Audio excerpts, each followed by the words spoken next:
Student welcome to net crackers. मैं अनुराग शर्मा इस channel पे आप सबका स्वागत करता हूं। स्टूडेंट जियाउद्दीन बर्नी के ऊपर आज हमारी सेकंड वीडियो में हम लोग डिस्कस करने जा रहे हैं इनके पॉलिटिकल आइडियाज को। बेसिकली सुल्तान कैसा हो, किस तरह से राज्य चलाए, इस बारे में बर्नी बात करते हैं। जिस तरह से मख्यावली अपने किंग के ऊपर फोकस कर रहे थे, उसी तरह से जियाउद्दीन बर्नी एक इस्लामिक राजा किस तरह से काम कर सकता है, एक सुल्तान किस तरह से काम करेगा, क्या उसको करना चाहिए, उसके आचरण तक के ऊपर बर्नी डिस्कशन करते हैं। तो इस वीडियो में इन सारे पॉइंट्स को हम डिस्कस करेंगे, साथ ही उनसे के जीवन से जुड़ी कुछ और बातों को भी यहाँ पे हम डिस्कस करेंगे। जिन स्टूडेंट्स ने पहला पार्ट नहीं देखा है बर्नी से रिलेटेड हमारी वीडियो में, वो नीचे डिस्क्रिप्शन में इस वीडियो को देख सकते हैं। अपने किसी भी डाउट के लिए आप कमेंट बॉक्स में जरूर लिखिए and I will get back to you very सून।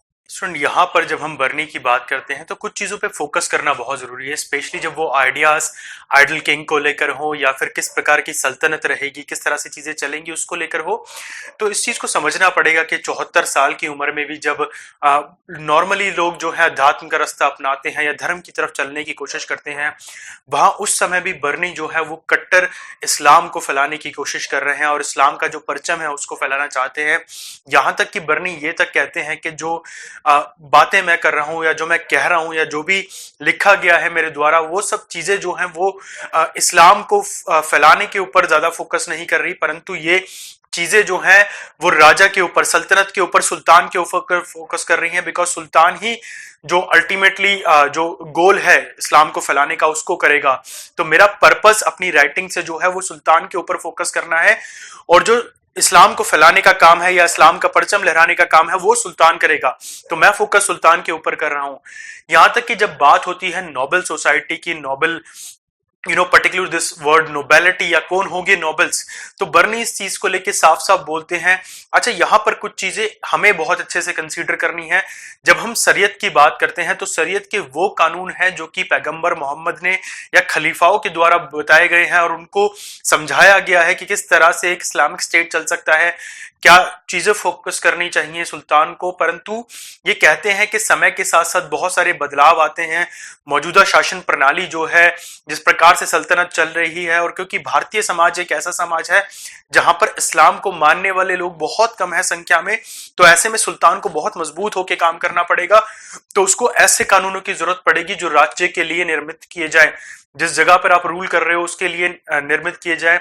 तो जव्विद के जो सिद्धांत हैं, जव्विद ये एक ऐसे फिलॉसफी है या फिर एक ऐसा पार्ट है जो कि लॉस के लिए स्पेशली डिफाइन किया गया है, स्टेट लॉस के लिए। जव्विद की संख्या इसको ये देते हैं और कहते हैं कि जव्विद के जो कानून है वो राज्य के हिसाब से होने चाहिए। राज्य तय करेगा कि वहां पर किस प्रकार से शासन प्रणाली चलेगी।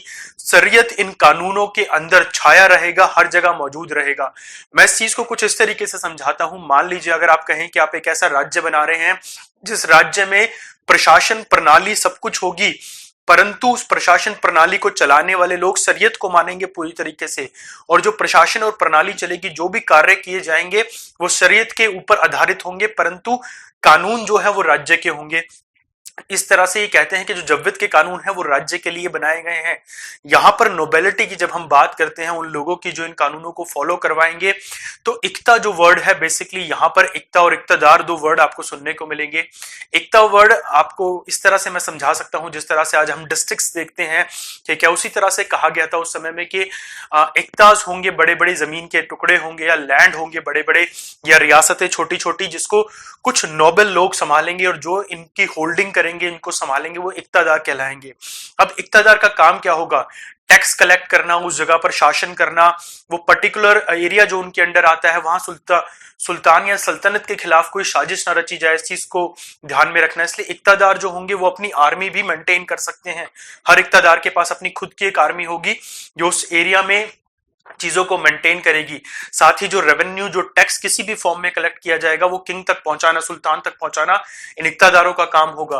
तो ऐसे इक्तादार कौन होंगे? क्या हर किसी को इक्तादार बनाया जा सकता है?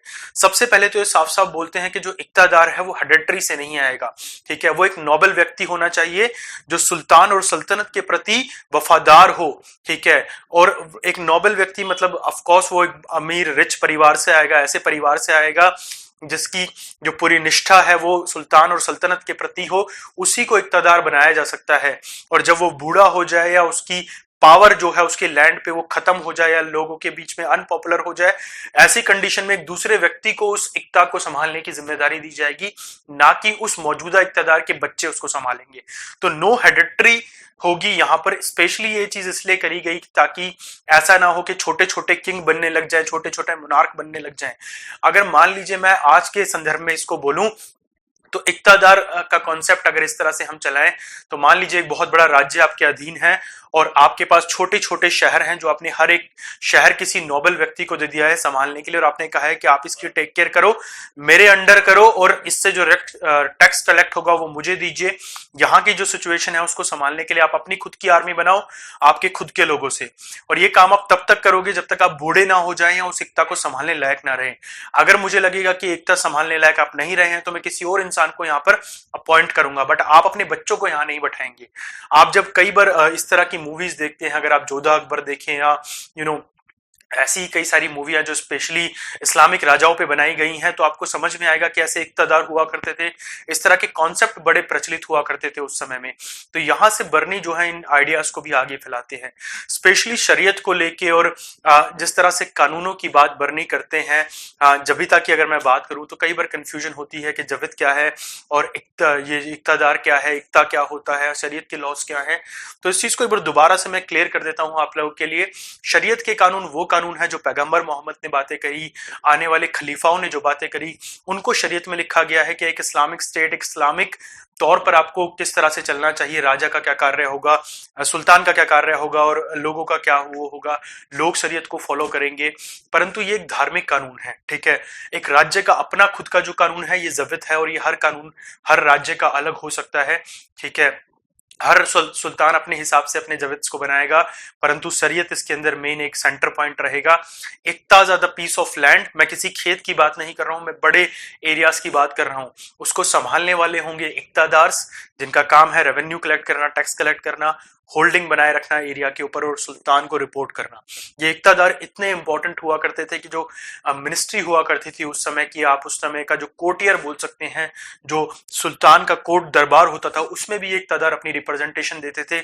हर इंपॉर्टेंट फैसले में ये शामिल हुआ करते थे, और सलाह देना का जो काम था वो किया करते थे। साथ ही आपको बता दूं कि जो काउंसिल हुआ करती थी उस समय में किंग की, उसका काम था इक्तादारों को नियुक्त करना, चयन करना, इक्तादारों का इलेक्ट करना उनको। और जब भी कोई इक्तादार इलेक्ट किया जाता था तो किंग हमेशा जो सोसाइटी के नोबल लोग हुआ करते थे उस समय के, उनसे इसके ऊपर सहमति बनाया करता था, राय मशवरा किया करता था, और उसके बाद इक्तादारों का फैसला किया जाता था कि कौन किस इक्ता का इक्तादार बनेगा। स्टूडेंट, यहाँ तक के बाद बर्नी जो है बहुत सारे विचारों पे अपना ध्यान देते हैं। यहाँ तक कि बर्नी जब बात करते हैं किंग की, राजा की, तो 20 से ज्यादा अलग अलग पॉइंट्स ऐसे रेस करते हैं जो किंग के लिए बहुत जरूरी है। चाहे वो बात की जाए ट्रेजरी की, स्टेट की, चाहे वो आर्मी की बात की जाए, चाहे वो बादशाह के दोस्तों की बात की जाए, फ्रेंडली एलाइज कंट्रीज की बात की जाए, किस तरह से सेना को मेंटेन करना चाहिए, किस तरह से प्रजा को मेंटेन करना चाहिए, कभी राज्य के ऊपर आक्रमण हो जाए तो राजा को क्या करना चाहिए, धर्म का पालन किस प्रकार से कराना चाहिए, और सबसे इंपॉर्टेंट बात थी अपने मिनिस्टर्स का, अपने खास लोगों का चयन किस प्रकार से करना चाहिए, किस प्रकार से अपनी पर्सनल और अपनी पॉलिटिकल लाइफ में डिफरेंसेस करने चाहिए, अपने बाद आने वाले राजा का चयन करने के लिए उसको क्या करना चाहिए, अपनी खुद की सल्तनत पे अपने ही जो लोग हैं उनसे बचने के लिए उसको क्या करना चाहिए, और कभी कोई विद्रोह ना हो जाए इसके लिए उसको क्या करना चाहिए। इस हर एक पॉइंट के ऊपर बहुत संक्षेप में बर्नी लिख के जाते हैं। परंतु ये समझना जरूरी है कि बर्नी एक सिया मुसलमान थे और कट्टर इस्लाम उनके अंदर बसा हुआ था, और इस कट्टर इस्लाम का पालन करते हुए बर्नी जिस प्रकार का राजा बनाते हैं वो पूरी तरह से शरीयत के कानूनों को मानने वाला एक नोबल किंग बनके हमारे सामने आता है। बर्नी के इन विचारों से हमें यह समझ में आता है कि बर्नी ने जो कुछ भी लिखा, जिस तरह की भी बातें की, वो सिर्फ उस समय के मौजूदा राजाओं पे नहीं थी बल्कि उनसे पहले भी था। मोहम्मद गजनबी बर्नी का एक आदर्श रहते हैं जब भी वो राजाओं को समझाते हैं। ये पॉइंट आपके एग्जाम पॉइंट ऑफ व्यू से भी बहुत जरूरी है कि जो आइडल किंग है बर्नी का वो मोहम्मद गजनबी है।